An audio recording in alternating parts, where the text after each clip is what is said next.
Hey guys, welcome to another video. This one will be about memory. Now, I had a lot of comments in my previous videos about memory on the Ryzen calculator, whether it's going to be a new update for DDR5. Now, I don't suspect that will be coming anytime soon, so I'm making this video just to help you guys with DDR5 get the best performance out of your memory. So there are a few key factors that will come into play here, and I will go through that here briefly. So you know what? Let's just jump right into it. Number one, I would, if I can afford it, I will stay away from 16 gigabytes. Okay, my starting point will be 32 gigabytes because modern games, especially if you're playing even at 1080p, you're still gonna have these games that will just eat up all of your system memory if you're at 16 gigabytes. And if they do, they will be accessing your page file, which will cause stutters as it, you know, the game keeps accessing system memory versus or your SATA drive or whatever your storage device is.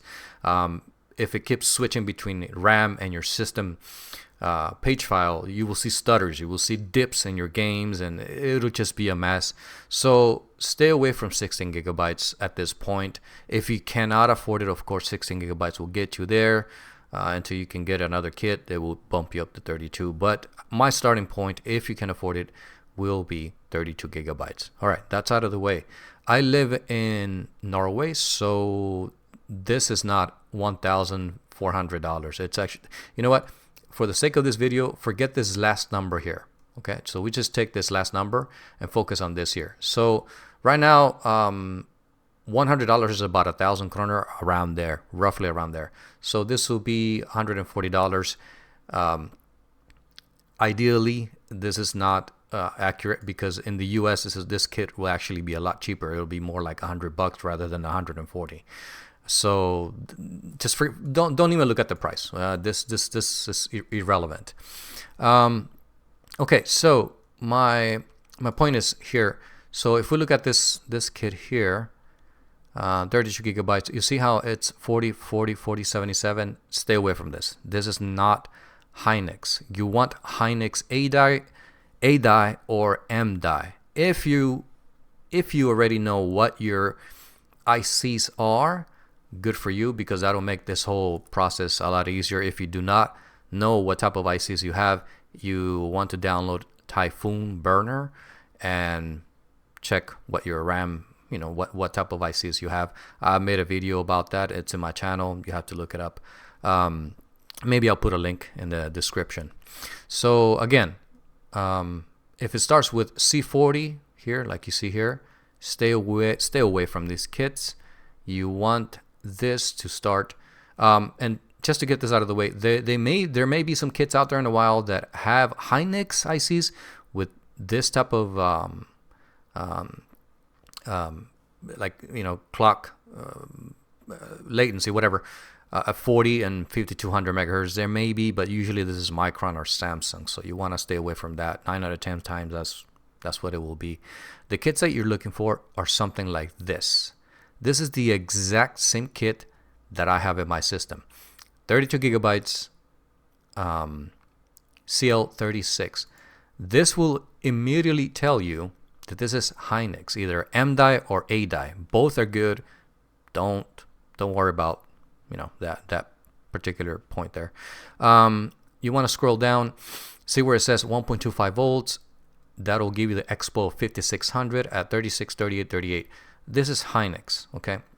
Kits starting with that low latency, you know, clock latency of 36 at this frequency here. They're, you know, 99% Hynix. So this is where you want to start. This is the same exact kit that I have in my system, and I have it running at 6200 CL32. I will show you right now what it is that you need to look for, I already show you what you need to look for. I'll show you in the BIOS what changes you need to make so that you can get the best performance out of your money. Don't go for 6,000 or start buying 6,200 kits. It's not worth it. You can do this manually yourself, okay? Unless you want to go for 7,200 or something like that. But for AMD, that makes no sense, because now then you're running your, you're not running 1-to-1 ratio anymore. So forget that. For me, it just doesn't make sense. All right, let's get into the video, and I'll show you my settings. Here's my kit of RAM that I was telling you about. Nothing special. This is a 5600 mega transfers per second kit, and that is exactly what we'll be working with today in this video. So I'll go ahead and put you guys on a tripod and look at the BIOS in the system and go from there. Alright fellas, now we are in the BIOS. Before we go any further, this is an Asus BIOS, okay? So, but it is the same principle with Gigabyte, MSI, and blah blah blah. The number one thing that I would like to do if I was doing any memory tweaking is set my memory training to be slow, okay?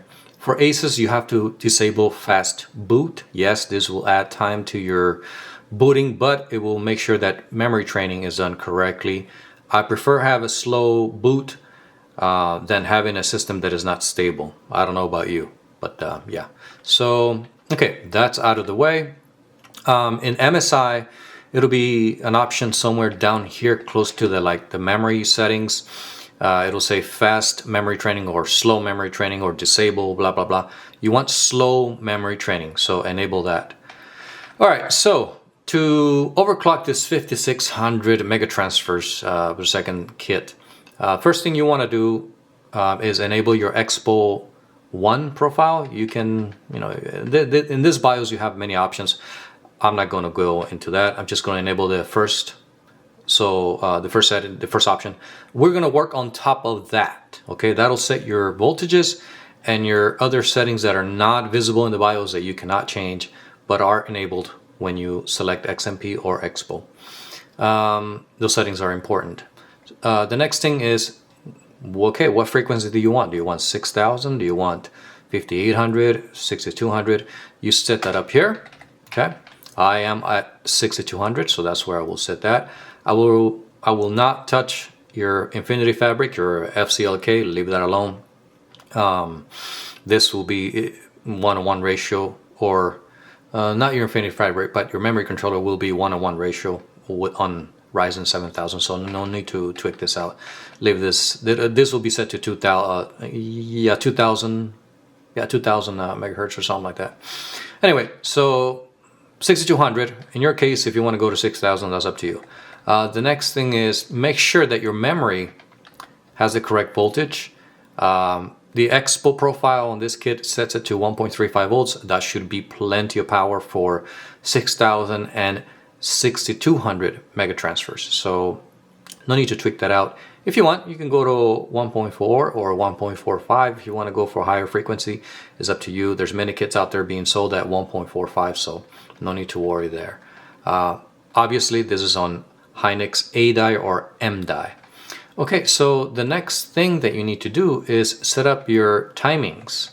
So for that, we're going to go here, DRAM timing, and I have my timings set the following way: TCL 32, TRCDRD 38, TRP 38, TRAS 28, TRC 68, and so forth, as you see here on the screen. Now, you could leave this one here, the TWR, you could leave this one on auto. It's not going to do much for you in terms of performance. Your refresh interval, you could leave that on auto. I have it at 50,000. TRFC, please set this to 500. I know the Expo profile or XMP profile sets this to like 1100 or something crazy like that, really stupid. Bring it down to 500. Same for TRFC 2, 400, and TRFC 300. TRP, you can set it to 12. It works for me, or you can leave it on auto. It doesn't matter. Now, these three right here work together. You want to set your TRRDL to 8, TRRDS to 4, and your TFAW to 16. Remember, whatever you set your TRDS to, you multiply that by 4, and that's where your TFAW should be. That's where you should set your TFAW. Okay, so 4 times 4, you set it to 16. These other settings here, you could leave these two here on auto. I set them manually to what you see there on the screen. Now your SCLs, you want to change these two to 4. So yeah, I'm not gonna go through the TRDRDSCL4 and same for the next one. So both of these need to be at 4.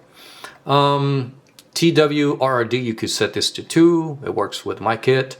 Your TRDWR 16, or you could leave both of them on auto. Okay, it's up to you.